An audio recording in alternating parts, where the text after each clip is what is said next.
Hello everyone, कैसे हो आप लोग। I hope you all are doing very well and आप लोग की प्रिपरेशन भी बहुत अच्छी चल रही होगी। And thank you so much guys for watching my video. And if the content are useful for use then please like share and subscribe to my channel. Please share करो जो भी जिसके लिए भी ये यूज़फुल हो, क्योंकि मैं चाहती हूँ कि एटलीस्ट मैं जो वीडियोस बना रही हूँ तो जितने भी लोग प्रिपरेशन कर रहे हैं उन तक तो कम से कम पहुँच पाए, राइट। तो चलिए बिना टाइम वेस्ट किए हम नेक्स्ट चैप्टर स्टार्ट करते हैं। 3 चैप्टर है जिसका नाम है creating long term loyalty relationship. ठीक है ना। इस चैप्टर से उतना ज़्यादा क्वेश्चंस नहीं निकल पाएंगे, सो जितना निकल सकते हैं, जितने इंपॉर्टेंट है वो तो मैं आप लोग को बता ही दूंगी, राइट। तो सबसे पहला जो है ये टॉपिक के इधर कुछ दिया नहीं, building customer value satisfaction and loyalty, इधर कुछ खास नहीं है।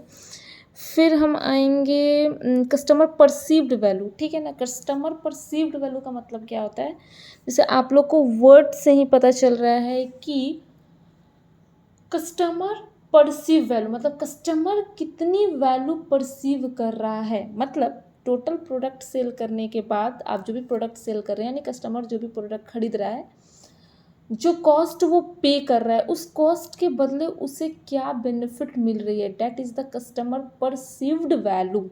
ठीक है। यहाँ एक टेबल बनाए, ये बस आप लोग थोड़ी देर के लिए, एक्चुअली आप सबको को ये टेबल समझ में आ रहा होगा, बट इसके बनाने के पीछे का रीज़न ये है कि ट्रेडिशनल जब चार्ट बनती थी ना तो उसमें टॉप मैनेजमेंट को सबसे ऊपर रखा जाता था, कस्टमर के वैल्यू को सबसे नीचे। बट आज जो मॉडर्न है, मॉडर्न की जो भी ऑर्गेनाइजेशन है वो टोटली कस्टमर ओरिएंटेड है। The first priority should be the customer.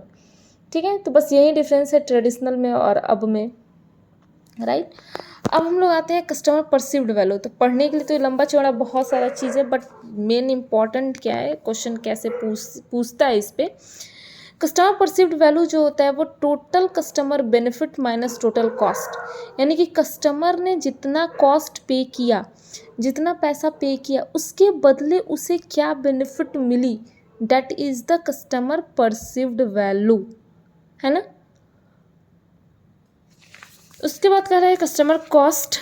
तो कस्टमर कॉस्ट में दिया हुआ है कि कस्टमर कॉस्ट में क्या क्या इंक्लूड होता है। मॉनिटरी कॉस्ट मैंने पैसा क्या कितना दिया, टाइम कॉस्ट उसने उस प्रोडक्ट को खरीदने में कितना टाइम लगा, उसे कितनी एनर्जी उसकी लगी, उसकी साइकोलॉजिकल कॉस्ट। जैसे कहा साइकोलॉजिकल कॉस्ट का मतलब होता है ना कि हम साइकोलॉजिकली भी पे करते हैं। जैसे कि मुझे कोई चीज़ खरीदना है तो मैं साइकोलॉजिकली उसके बारे में दिमाग में सोचूंगी, उसके बारे में सर्च करूँगी, अपना दिमाग लगाऊंगी, that is the psychological cost, है ना। टोटल कॉस्ट कस्टमर बेनिफिट में होगा, प्रोडक्ट का बेनिफिट क्या है, सर्विस आपने जो प्रोवाइड किया उसका बेनिफिट क्या है, पर्सनल बेनिफिट क्या है, उसका वो इमेज कैसा क्रिएट होता है वो बेनिफिट क्या है। So this is the total customer benefit. तो टोटल कस्टमर बेनिफिट में से जब हम टोटल कॉस्ट को माइनस करते हैं तो हमारा क्या आता है, कस्टमर परसीव्ड वैल्यू। ठीक है। उसके बाद ये पूरे पेज में आपको कुछ भी नहीं मिलेगा, इस पेज में पढ़ोगे तो कुछ भी नहीं मिलेगा। देन आप इस पेज में आओगे तो इसमें भी लॉयल्टी, हाँ एक है वैल्यू प्रपोजिशन। वैल्यू प्रपोजिशन क्या होता है, ठीक है ना।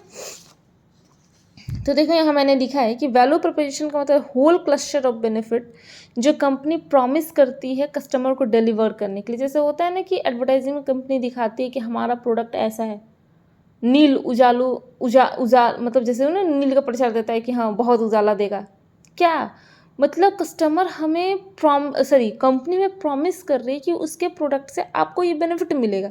तो जो होल क्लस्टर ऑफ बेनिफिट जो कस्टमर को मिलता है थ्रू द प्रॉमिस, उसी को हम लोग कहते हैं वैल्यू प्रपोजिशंस।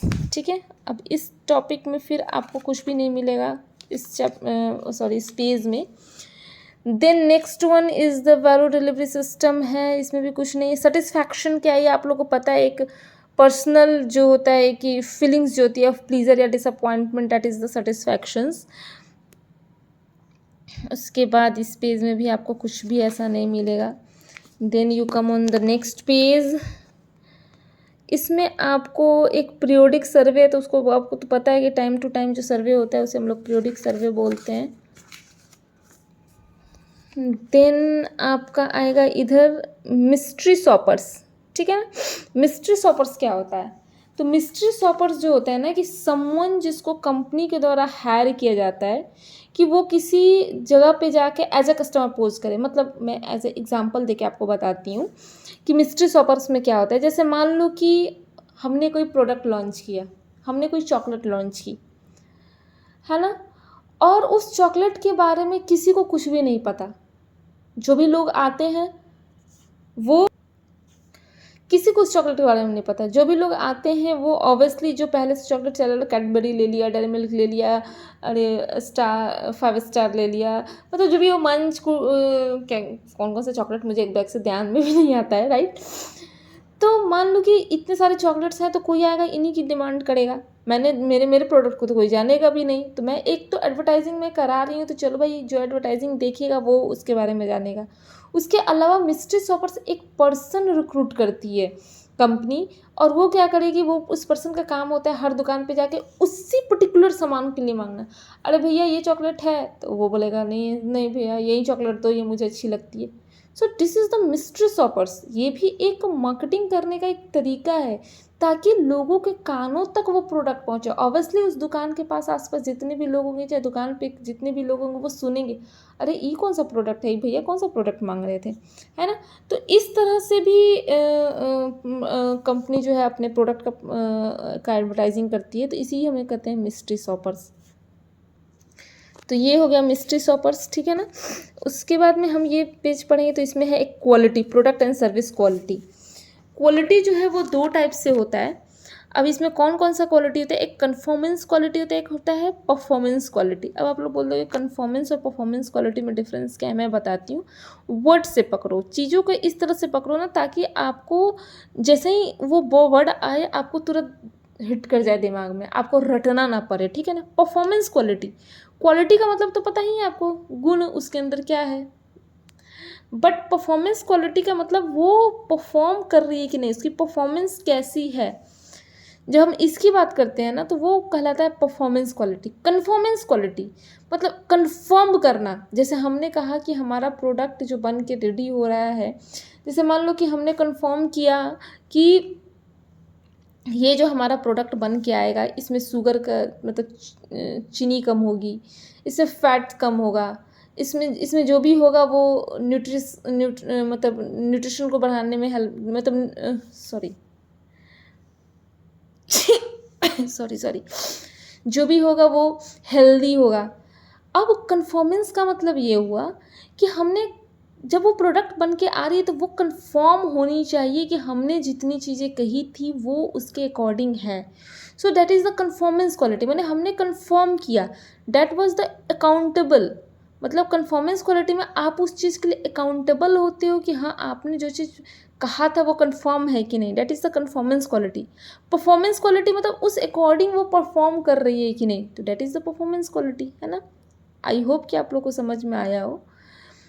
अगर नहीं समझ में आया तो प्लीज़ कमेंट करके बताना, मैं अच्छे से समझाऊंगी।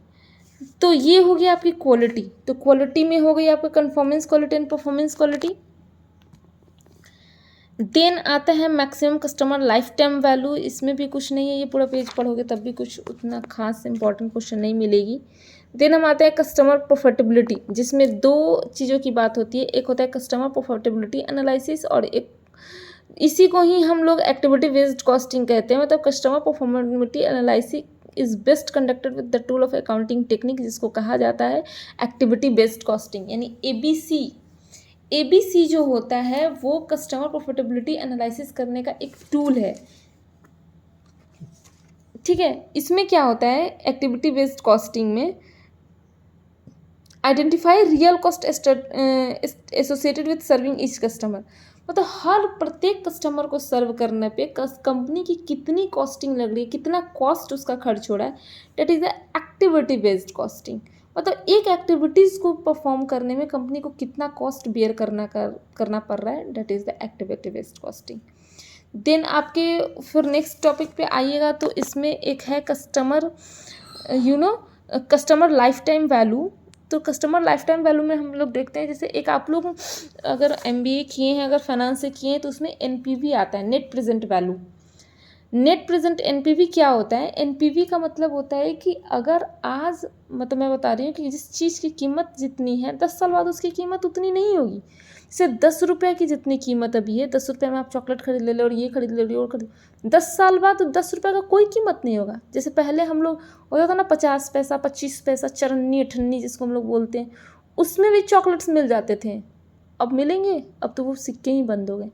तो वही है नेट प्रेजेंट वैल्यू, मतलब अभी के डेट में उस चीज़ का वैल्यू कितना है। तो इसी तरह कस्टमर लाइफ टाइम वैल्यू की मतलब कस्टमर अगर कॉस्ट पे करता है तो उसके लिए उसको लाइफ टाइम उसके अगेंस्ट उसे क्या वैल्यू मिल रही है, that is the customer life time value. So this is the customer life time value, ठीक है ना। उसके बाद फिर आपको इस पेज पे कुछ भी नहीं मिलेगा। देन हम नेक्स्ट पेज पे आएंगे, मार्केटिंग फ्यूनल। ये थोड़ा इंपॉर्टेंट है, तो यहाँ पे मार्केटिंग फ्यूनल दिया, ये मैं कल नेक्स्ट